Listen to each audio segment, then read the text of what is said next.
I'm back from E3, I'm exhausted as all hell, the work is finally done. We put out so many videos on Game Ranks, I didn't have enough time to talk about what I wanted to talk about over here, but I want to get into detail some of the games I managed to see and get my hands on. Now the thing with E3 is that as much as it's all about games and there's tons of games and it's a big huge thing, you don't have time to see every single game there. You don't have time to get your hands on every single game there, and that's kind of lame. But the bright side is, going as press, you usually have the opportunity to pick and choose what exactly you can see, because you're not usually stuck waiting on as many lines, and I did manage to get to see a lot. Not exactly everything I wanted to see or play, but I did get to see a decent amount of stuff. First things first, SpiderMan PS4. I'm a huge fan, and I've been so excited about the game. All I really got to see was the same thing that you guys got to see, so I don't really have anything new to add, other than just I've played every single Spider-Man game that's pretty much ever been released. I even played all the shitty ones, most notably the newer Amazing Spider-Man games, which weren't terrible, but it seems like this Insomniac game is taking a lot of cues from that, like locomotion and how combat works, but all I've noticed is that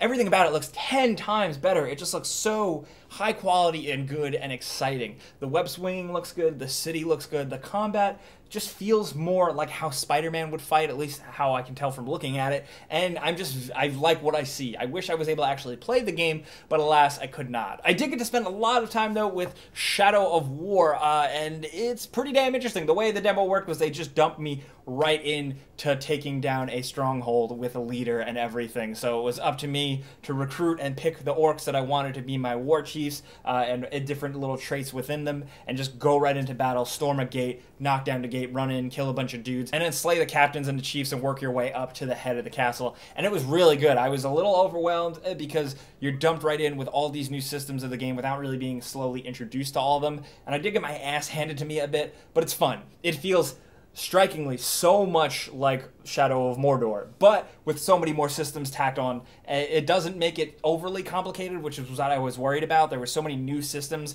tacked on to just the same old combat and gameplay system that I was worried that it would feel weird or disjointed, but it doesn't. It seems like it's going to be addictive. Now, I did see a lot of things being repeated, like the boss's lair and different voice things, but the Nemesis system does seem to do a good job still keeping it fresh, and the fact that now you have a Nemesis system on your side and you have a hierarchy on your orcs that you control that are you know, branded by the Bright Lord, it's cool shit. It seems like it was high quality. I really like the little story things I got to see. Troy Baker is again knocking it out of the park as Talion. I think there's something good here, but I was just very much, like I said, surprised to see how much it played like the original game, but you do have more Celebrimbor powers, which is cool. I'm just a dumb idiot who wears a shirt for a game that isn't even announced yet. Definitely don't be like me. But before I lose you, I got to play and spend a lot of time with Call of Duty World War II, and I came away really surprised. Now, I made videos talking about Call of Duty World War II in the past, but it doesn't feel as different as I was expecting it to. Single player, I got to watch a full playthrough of a whole single player mission. The game looks visually really awesome. A lot of it is what you'd expect, just World War II stuff, but there was a big action set piece atop a tower where you were sniping dudes, and it was really cool because the sniper rifle had like rosary beads wrapped around the scope, but you're capping dudes, and then the tower gets bombed, and the tower collapses, and it's like a whole big set piece. You probably saw it in the trailer, but there's actually a lot of quick time events, like you're dodging out of the way of beams falling down, then a beam gets stuck on your leg, and you gotta mash the triangle button to pull the beam out and get and escape. But what really blew me away with Call of Duty World War II, especially that single player sequence, was the amount of gore. It was a fucking crazy gory game. Now, and I know you're gonna say, but yes, it's more gory than World at War or the original Black Ops by far.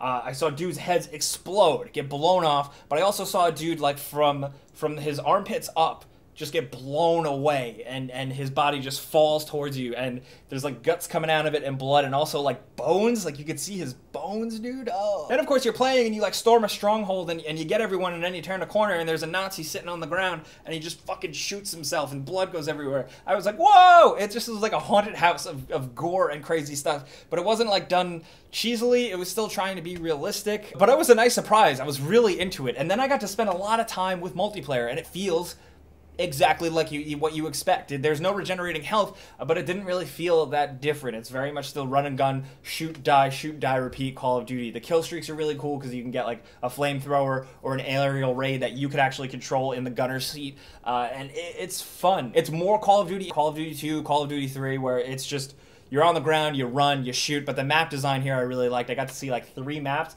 and then I got to see the new war mode, which is like a roving objective-based mode where the objectives change on the fly, and you and the other side will fight for a point, but then whoever gets that point, something else happens, like you'll fix a bridge, but you'll try and kill the guys trying to fix the bridge, but then if the bridge gets fixed, a tank will drive across, and then the tank essentially serves as like a payload from Overwatch, and it was a good mode. I really liked it, and it encouraged teamwork in Call of Duty, where I don't think there is enough teamwork sometimes. But I came away surprised. I was smiling. I had a good time. It was fun. It was just good Call of Duty adrenaline-pumping action.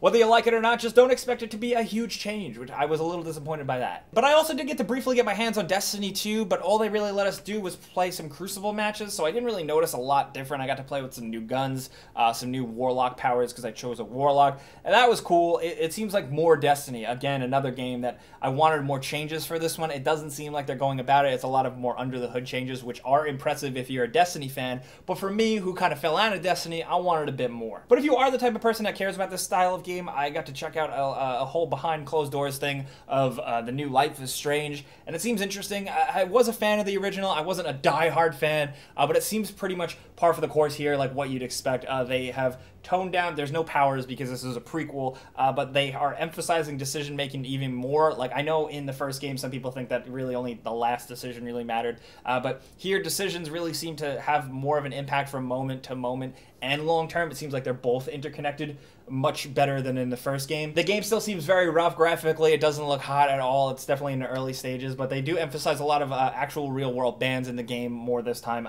and I still couldn't get past some of the dialogue. Some of the cool like punk rock girl attitude dialogue is never how human beings have ever spoken. I don't care if you're a teenager, I don't care if you're an adult. It's just awkward, but it still does seem interesting, and if you are a fan of the game, I think you're gonna like what you see once you get your hands on it. You guys probably know for years I've been super hyped about the next Crackdown game because I was such a fan of the first game. Crackdown 3 is very much more Crackdown. I got to play it for quite a while, and it feels like more Crackdown. That's it. It honestly doesn't feel like a next-gen game at all. It's pretty basic. I only got to play the single-player mode, so there's not a lot of destruction in single-player mode, unlike multiplayer mode where you can destroy everything.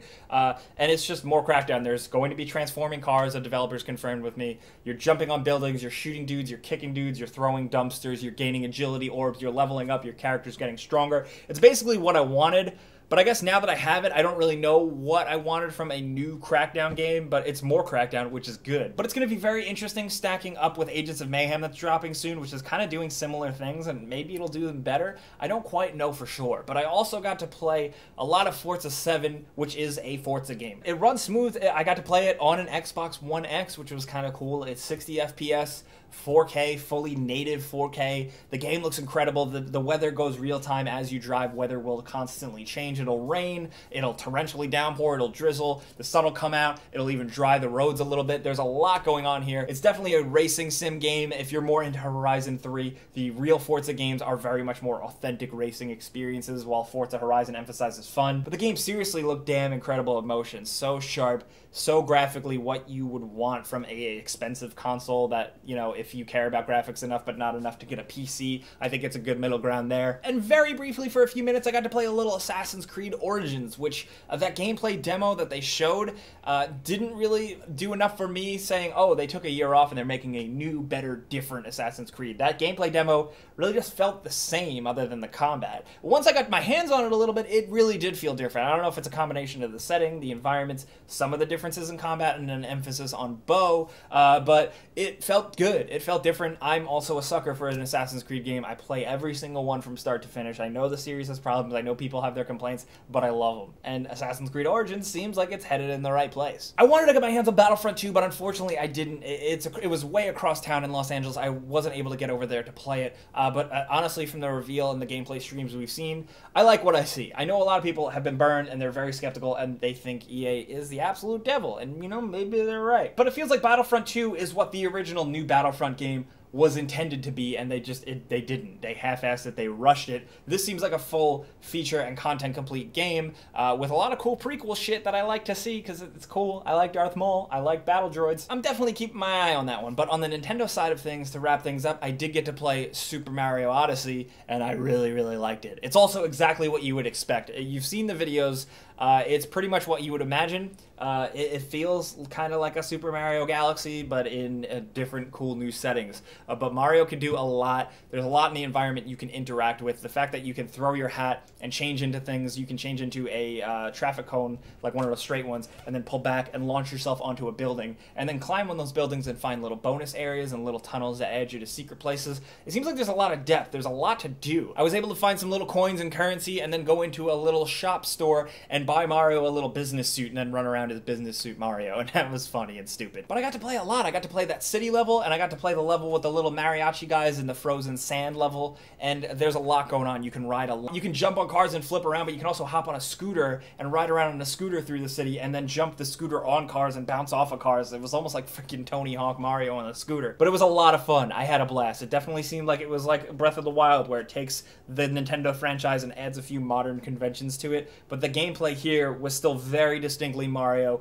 where, you know, he can duck and hold his hat. He can do the 1, 2, 3 hop jump. It's what you'd expect. It was easy to pick up and play, no problem. And it was one of the last things I managed to play when I was at E3 on the last day, and it got me really fucking hyped. I'm so excited for it, and I'm glad that when I played it, it was kind of what I was expecting and hoping for. There was a couple of other things I did get to get my hands on, but I don't really have time to talk about because I gotta run. But I do want to know what you guys are looking forward to the most, because I didn't get to do more in-depth E3 videos on here. Check out what we did on GameRanks. I'm really proud of the content we did put out. But I want to know what you're thinking about E3. How do you feel about Xbox One X? How do you feel about PlayStation's lineup? I think Days Gone looks way more awesome than I expected, but also very typical for a third-person open-world action game. Monster Hunter Worlds, I want to know what you're thinking about that. Some of the weird Xbox games they showed, the fact that Cuphead is finally getting a release. There's a lot of exciting things to chew into, so I want to hear what you guys are thinking down in the comments. Let's talk there. I'll be there. Just as an FYI, as we creep closer and closer to 100,000 subscribers, I'm probably going to change the channel name over to Jake Baldino instead of Because Video Games, and I'm going to have a new show called Because Video Games on the channel. It seems to make a little bit more sense. A lot of you guys have asked if I could just change it to Jake Baldino, so I very well might do that. I'm looking forward to hearing what you guys think about all this stuff, though. Hit me up on Twitter, Facebook, and Instagram at Jake Baldino as well if you want to. But as always, guys, I'm Jake Baldino. Thanks for listening to me ramble, and you can subscribe because video games.